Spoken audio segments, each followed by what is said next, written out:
Hello दोस्तों, स्वागत है आपका इस नए वीडियो में। यह वीडियो इस चैप्टर का लास्ट वीडियो है। इसके बाद से हम लोग पढ़ेंगे नेक्स्ट चैप्टर, ठीक है। तो आइए इसमें पढ़ेंगे हम लोग आज जीवों में लैंगिकता।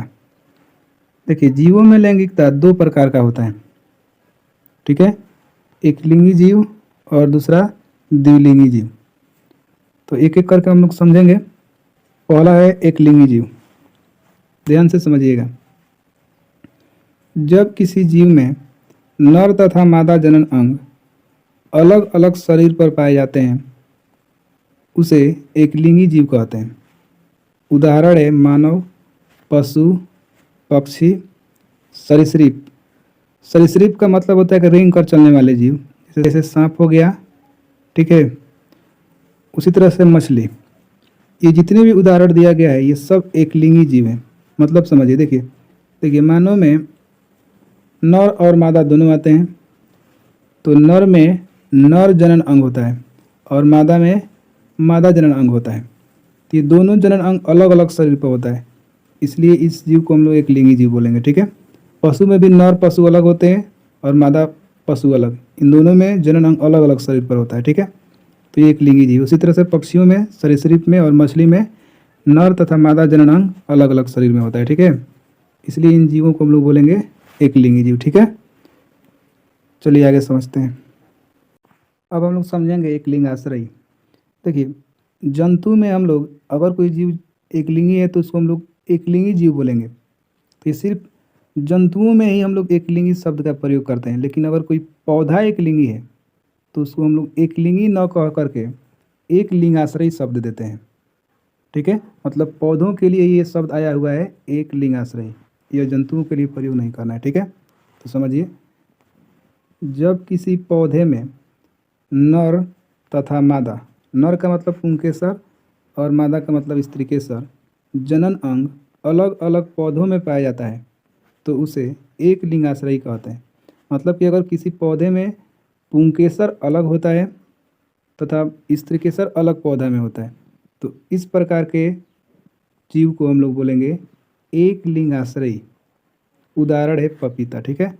देखिए चित्र में आप देख सकते हैं कि ये पपीता का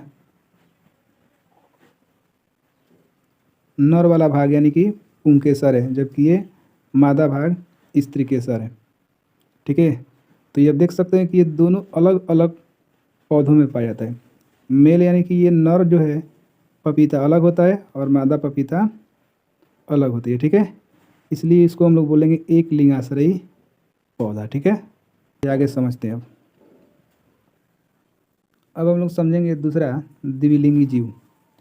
द्विलिंगी का मतलब होता है कि अगर एक ही जीव में नर जनन अंग तथा मादा जनन अंग दोनों उपस्थित होता है तो इस प्रकार के जीव को हम लोग बोलते हैं द्विलिंगी जीव, ठीक है। पढ़िए परिभाषा। जब किसी जीव में नर तथा मादा जनन अंग एक शरीर में पाया जाता है तो उस जीव, यहाँ पे को छूट गया है, ठीक है। तो उस जीव को द्विलिंगी जीव कहते हैं। उदाहरण है केंचुआ।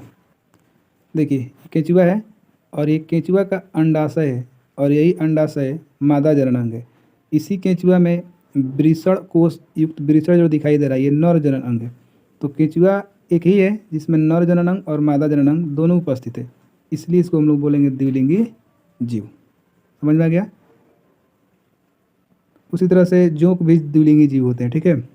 अब आइए हम लोग देखेंगे कि पौधा में अगर जीव द्विलिंगी है तो फिर उसके लिए कौन सा शब्द हम लोग प्रयोग करते हैं, ठीक है। ध्यान से समझिएगा। अब हम लोग समझेंगे उभयलिंग आश्रयी। देखिए, पौधा में अगर नर जनन अंग तथा मादा जनन अंग दोनों उपस्थित हो एक ही पौधा में तो उसके लिए द्विलिंगी शब्द न दे करके उभय लिंग आश्रयी शब्द का प्रयोग हम लोग करते हैं, ठीक है। देखिए, तो जब किसी पौधे में पुंकेसर तथा स्त्रीकेसर जनन अंग एक ही पौधे में पाया जाता है तो उसे उभय लिंग आश्रयी कहते हैं।